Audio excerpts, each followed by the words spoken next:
First, state your names and what year, if you remember, you met Mom. Oh, I was in college, and I must have been.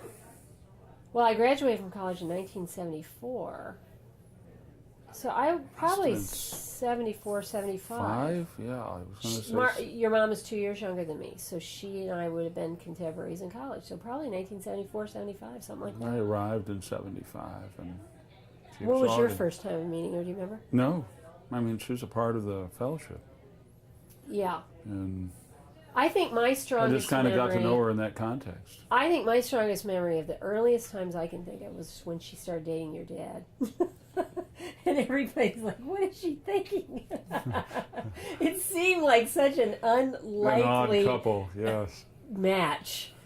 But I still remember your dad sharing the story. Oh, I have a vivid memory of this. In church, because every time we would have our church service on Sunday at Prout Chapel, you could stand up afterwards and make an announcement if you had an announcement. So your dad gets up and he gives this big, long new pregnancies story about how they had gone on this horseback riding date. Do you know the story? No. Yes, they went on this horseback riding date, and it was like one of the first times they had gone out together at all. And so your mom was she had some expertise in horseback riding, but she fell off, and she hit her head. And your dad, as he told the story, he said she got almost a little bit delirious for a while, and then when she kind of came around, first thing he said to her was, "Martha, will you marry me?" And she agreed. So he goes through this whole elaborate emotional story, weeping and laughing and crying right after church. And at the end, of course, I want to introduce you to my fiance, Martha Lindner. And that was my oldest memory. You don't remember that? No. Oh, I do. I really remember that. I'm wondering whether I was there when that was. What year did they get married? Do you remember? I want to say 77. Yes. Yeah, I must have been that there. Would I have don't been remember 76. Oh, I do. It's vivid for me. And I helped her out with the wedding. That's what I remember. In typical Martha fashion, being the tightwad that she was, she did everything. She had about 4 or 5 of us, and she was living in a little town outside Bowling Green, and we came and we made the cake. And I never made a cake before, but she had one person. Portage? Yeah, Portage. It was Portage. Okay. So we made the cake. We did all the favors. We did everything for the wedding, and it was all just on a total budget. And then they got married out at a park and had the reception in the grand ballroom. So the outdoor wedding. I can remember that vividly too. I do too. That's my first really vivid memory. You remember the wedding? Yeah, I do. Wow. I do. It was a warm day. Yeah? Yes, it was. I think it was sunny. May? May or June? I don't remember. I thought it was May. Well, anyway. What's from? If I remember the way the church was set up, it was like they would all move down to Cincinnati, right? Because there was they lived in Huber Heights. Okay. You know when they first came to Mantos moved down from Bowling Green. Right, but we were here long dad before was the there. Mantos came. Yeah. We were here before the Mantos came, and your dad, your family, moved down to Cincinnati before the Mantos came. You were there first. Okay. And he came, and you were kind of like the first members of the, Modena Henderson was also there. Oh, that's right. And, it was right after Tamara was born. I remember that. She was a baby. Because Veronica was a baby, too, and they were close. The Simmerlinks were there, Dan and Ann. They became a part of things down there, and Michelle Caldwell also wound up down there. Yeah. Who else? I don't remember. But you were born in Bowling Green. But right after your birth, they moved to Dayton. And they all lived in a house. Your parents bought a house in Huber Heights, and Greg Weiss lived with them. For a while. Yeah. And then you moved down to Huffman Avenue. They lived on Huffman, in that little house on Huffman. Yeah. And that's when we came to Dayton. Because We remember came when that we year, came to 86. decide if we were going to move or not, we stayed with them. Yeah, we did. And you were You and just Aaron a the same baby. age. Yeah. Yeah. Well, that's something the Mantis talked about too, and also my uncle, is that, they always, my mom and my dad always, this video is really for people who, especially Tamara and Caleb, they don't know her as well. Yes. How hospitable my mom was too. She had everybody and their brother living with you. Yes. Everybody. It's true. She made excellent use of your dad's money and hospitality. Right. She was very. Yeah, both of your parents were always very generous. Yeah. And I think, Without fail. even though Larry was and still is known for his generosity, one of the things that your mom did was she denied herself to be hospitable. Because she would, I don't know exactly how they set up their marital finances, but she had a certain amount of money that she got a month or whatever, and she never spent it on herself. She saved it. And then she would wait for somebody that had difficulty to, become known to her, and then she would give him that money. Always she did that. She never spent it on herself, ever. And that was probably the thing that was most notable. Yeah. And so we teased her a lot. I don't know what she thought of this, because we did tease her a lot about being a tightwad. But ultimately, and she was a tightwad, but ultimately it was because she saved it for other people. That was the amazing thing. Yeah. It was. Yeah. Another really distinct memory I have of your mom is the homeschooling trail. Yeah. Just, she agonized and was fanatic about, do I have the right, curriculum? Am I using the right books? Am I, and constantly evaluating and second guessing and making absolutely certain that what she gave you was the very best that she could. And she was a teacher. Yeah, she was a teacher, but she's in this constant state of agony, Yeah, she's a very good teacher to begin with, but she was never very secure in the fact of her judgment, being able to, but she did a great job. She did. I forgot about that. Yeah.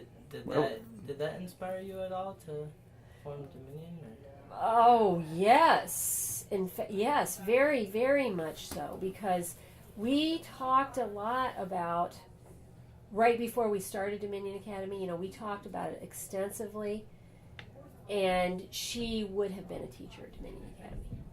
And it was right, you came, I don't remember what, I remember specifically that the year that you came was when she got sick.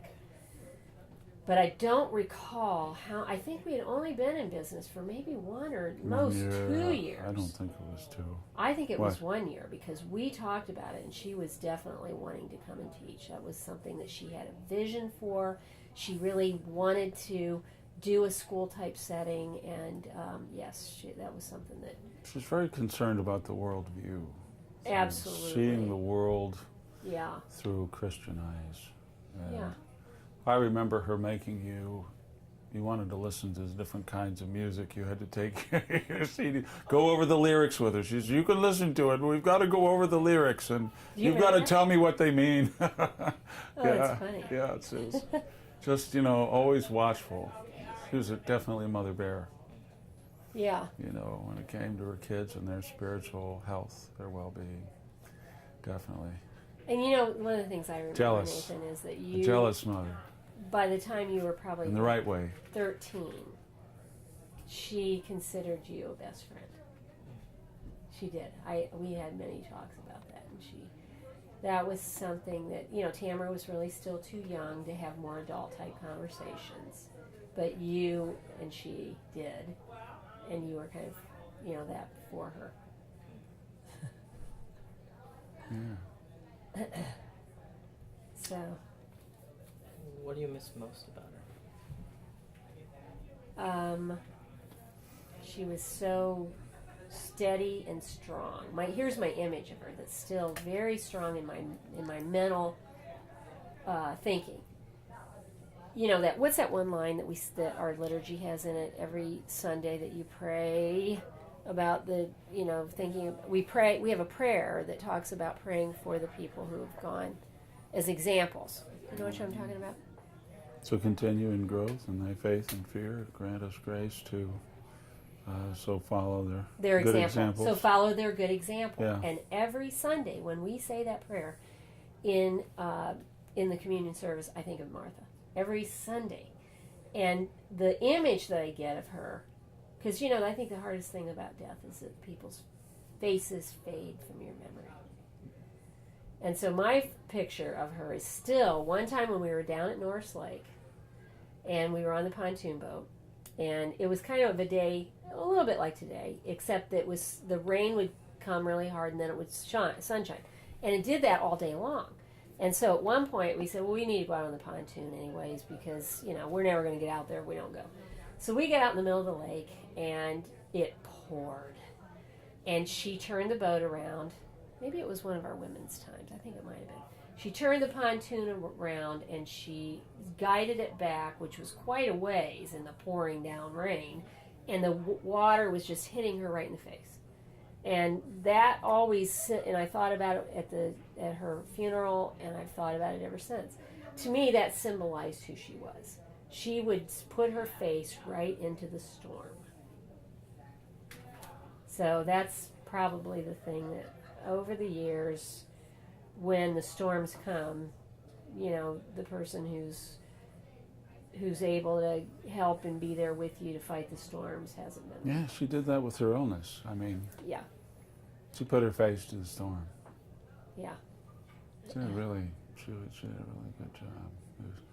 We have these, I keep praying, I say, God, I want to die well. You know, I said, there was an example of someone who faced the realities of their situation and just did it admirably. Oh, yeah. You, I remember there's such a thing as dying well. The day I was there, she did it. Maybe 3 weeks before she died on one day, and you know she was doing all that juicing and all that, and there was hope with that. But then the doctor called. She started to look like a carrot. Yeah.